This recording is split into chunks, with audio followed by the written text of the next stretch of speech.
Vita stable, pulse ox holding at 99. Okay, heart and lungs look good. Dr. Mohan? Dr. Robbie, Yeah. please make him be okay. She doesn't look okay at all. I can assure you that we are going to do Everything you can, I know. God, this is all my fault. Mrs. E. Oh, he's been so stressed. So I planned this weekend away at Seven Springs, but he didn't want to go because of work. So we fought this whole morning. And then I said awful things.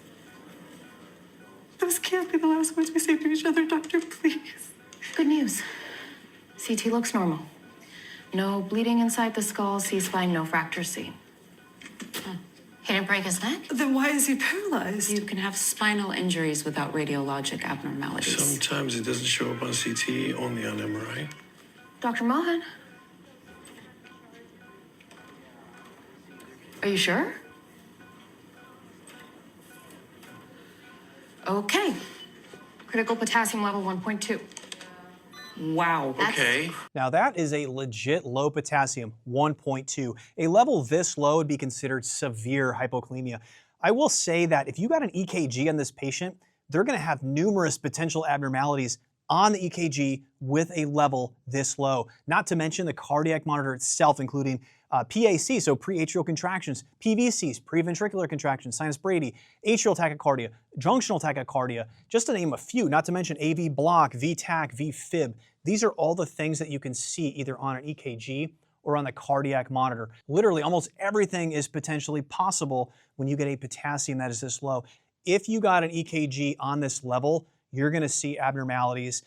If you don't see them on the EKG, you'll see them on the monitor and vice versa. Not to mention all of those arrhythmias that we talked about, whether this is an AV block, whether this is something junctional, whether this is torsade or VFib or VTach.